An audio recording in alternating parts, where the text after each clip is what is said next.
Okay. All right. All right. So I will just start.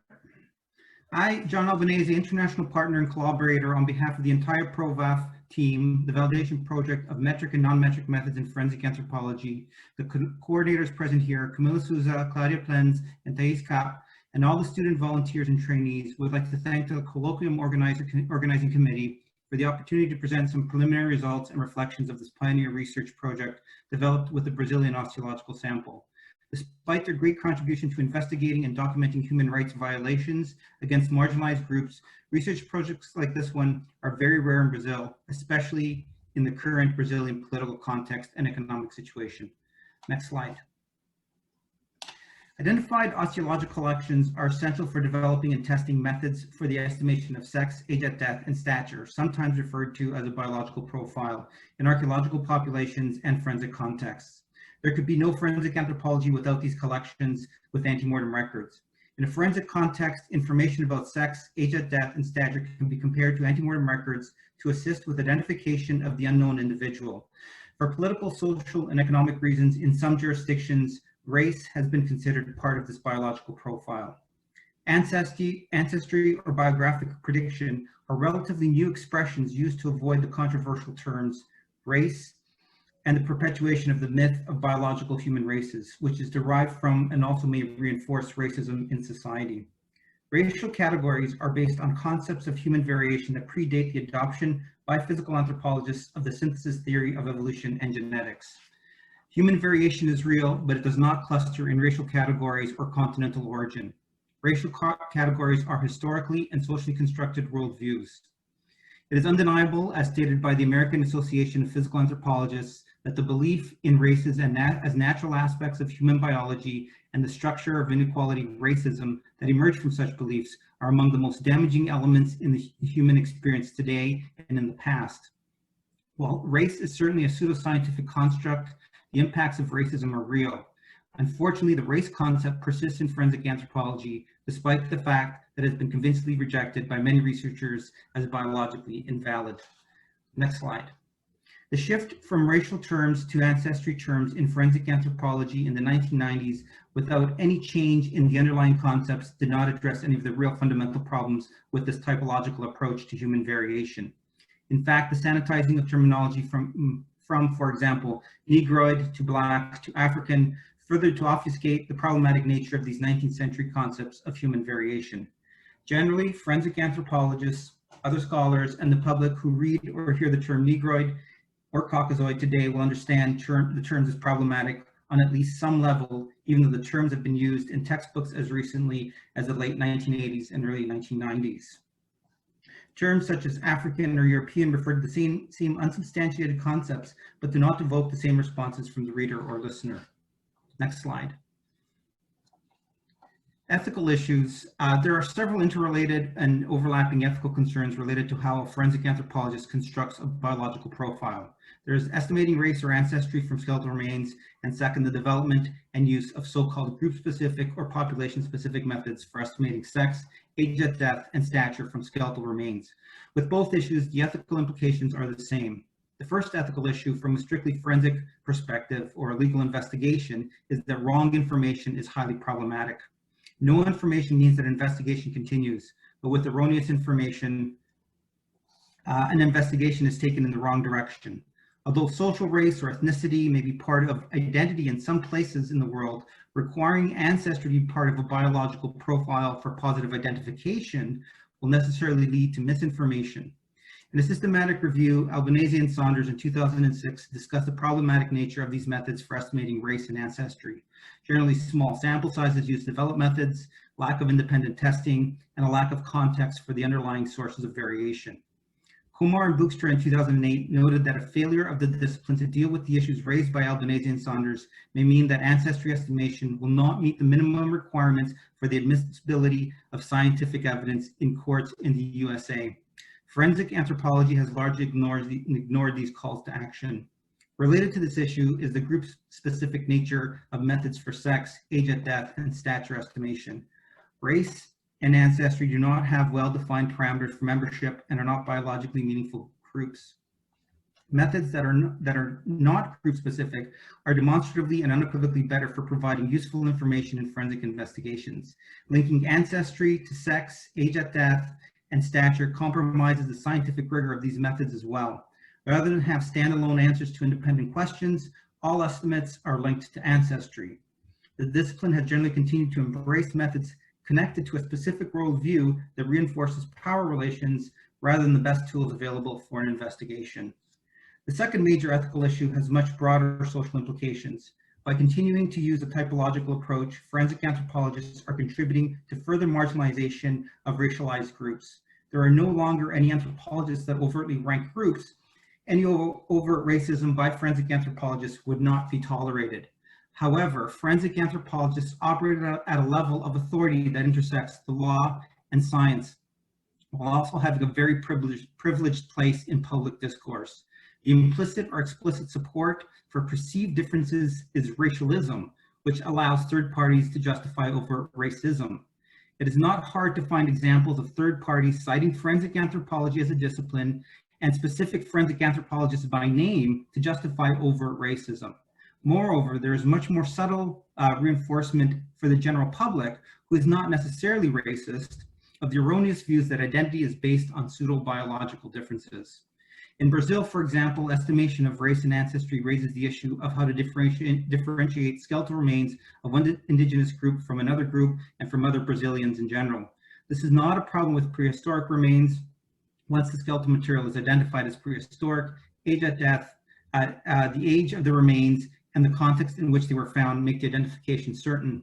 However, in modern forensic cases, it remains a dilemma. Next slide.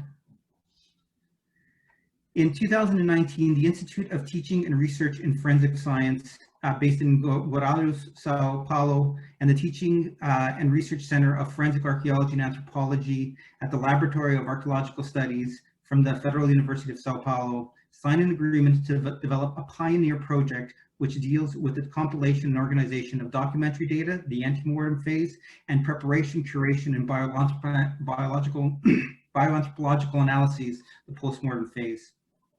The osteological collection comprises of 143 complete skeletons from exhumations at the Necrópole de Campo Santo Cemetery in Guarulhos with extensive documentation. The main goal of this research, entitled Validation Project of Metric and Non-Metric Methods in Forensic Anthropology, or PROVAF, is to create an anthropological sample to maximize the research and training potential of adapting international standards, procedures, and methods to Brazilian forensic contexts. One key aspect of this project includes the investigation of ethical issues related to race and ancestry that emerge from international methods applied to identified osteological reference collections. Next slide. The project includes teaching and training students in methods and practices in forensic anthropology and bioarchaeology.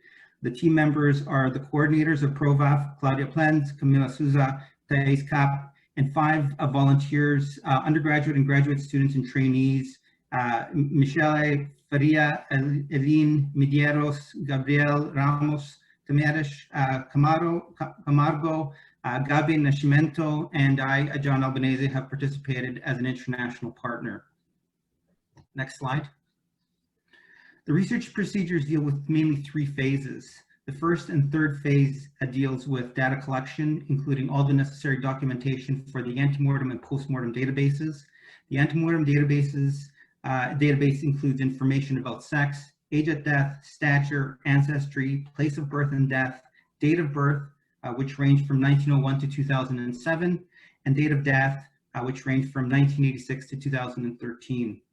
Cause of death obtained from the public records and documentation, such as obituary and the death certificates provided by cemetery administration. Next slide.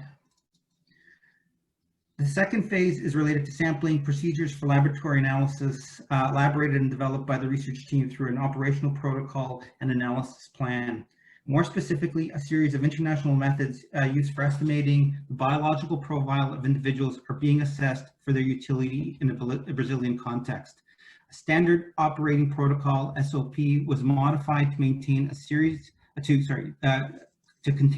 modified to contain a series of morphoscopic and metric methods which you can see here by method and type.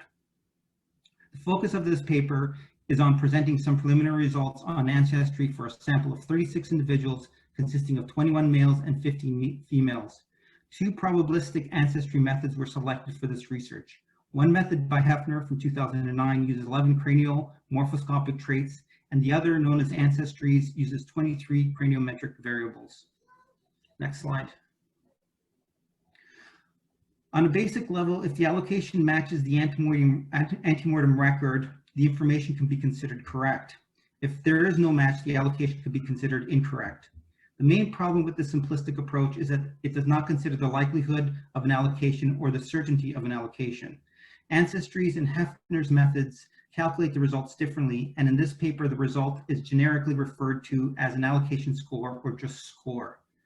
With both methods, the score is between 0 and 1, and all the scores are for each possible group add up to 1.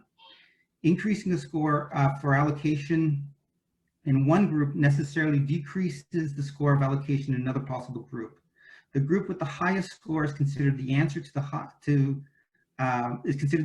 and the higher the score, closer to 1, the greater the certainty in the allocation to that group.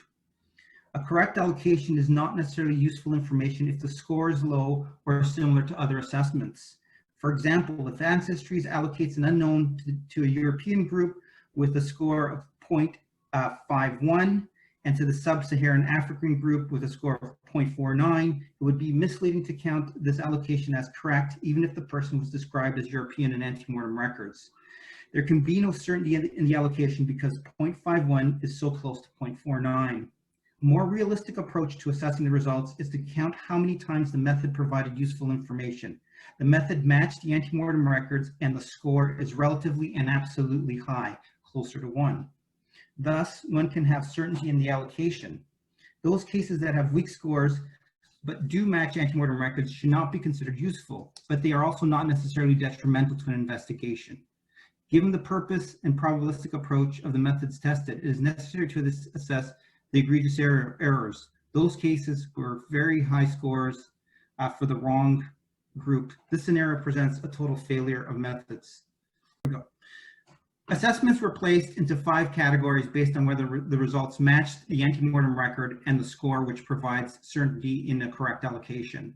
Category 1, the method provides useful information by matching the antemortem record with some certainty with a score greater than 0.8.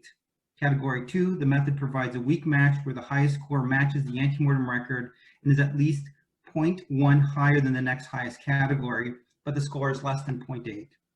Category 3, the results are considered ambiguous if the difference in score between 2 or more allocations is less than 0.1. It does not matter if the highest score matches the antemortem record because all the scores are too close to each other to make any conclusive statement. Category 4, the group with the highest score does not match the antemortem record and is at least 0.1 higher than the next highest score, but the score is less than 0.8. Category 5, the group with the highest score does not match the antemortem record and the score is greater than 0.8. Next slide. So the results, if these were forensic cases, Ancestries would have matched with certainty category 1, the antemortem record, only 6% of the time. This result is worse than chance. If an unknown individual was randomly assigned to any of the 9 groups in Ancestries, the correct ancestry would be expected in 1 out of 9, or about 11% of cases. If matches with less certainty were included, category 2, Ancestries would have matched antemortem records 39% of the time. In 11% of the cases, Ancestries would have provided ambiguous results, category 3, which would not have aided an investigation, but also would not have directly hindered it either. However, in 50% of the cases, Ancestries would have provided wrong information with moderate to high levels of certainty, categories 4 and 5 together. Hefner's method performed marginally better than Ancestries. Hefner's method matched with certainty, category 1, the antemortem records 25% of the time. However, as with Ancestries, Hefner's method is performing about the same as chance because this method assigns an unknown individual to one of 4 groups. If matches with weak certainty are included, category 2, the allocation accuracy is 36%.